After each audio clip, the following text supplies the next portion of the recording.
আসসালামু আলাইকুম বন্ধুরা, কৃষি বিষয়ক আমাদের চ্যানেলে আপনাদের সবাইকে স্বাগতম।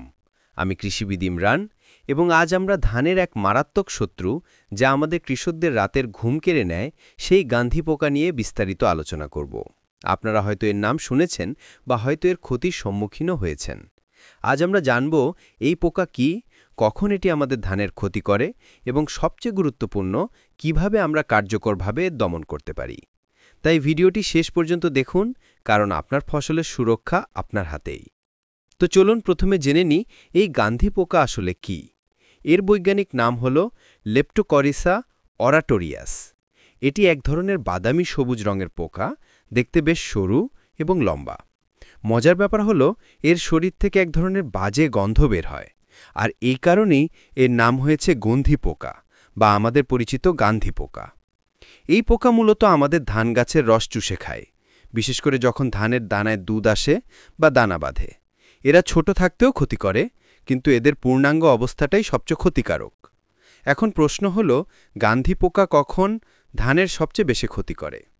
বন্ধুরা, এই পোকা মূলত ধানের দুধ অবস্থা বা দানা বাঁধার সময় আক্রমণ করে। এটি হল ধানের সবচেয়ে সংবেদনশীল পর্যায়।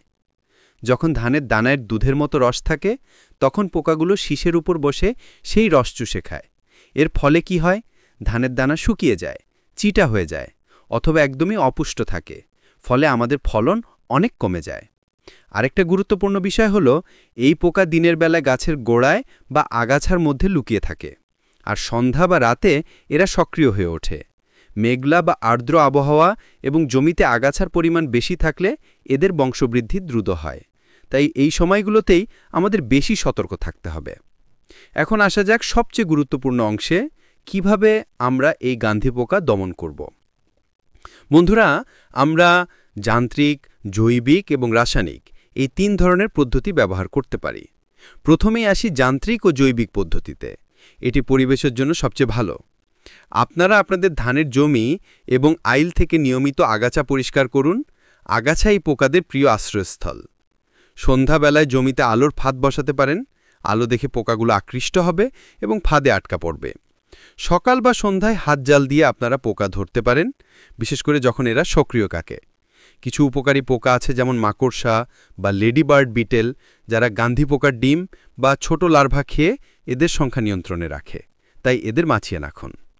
ধান গাছে বা পাতায় গান্ধী পোকার ডিমের গুচ্ছ দেখতে পেলে সেগুলো সংগ্রহ করে নষ্ট করে দিন। ২. রাসায়নিক দমন। যদি গান্ধী পোকার আক্রমণ খুব বেশি হয় এবং অন্যান্য পদ্ধতি কাজ না করে, তবে আমরা রাসায়নিক কীটনাশক ব্যবহার করতে পারি। তবে এটি শেষ উপায় হিসেবেই দেখা উচিত এবং অবশ্যই কৃষি কর্মকর্তার পরামর্শ নিয়েই ব্যবহার করা উচিত।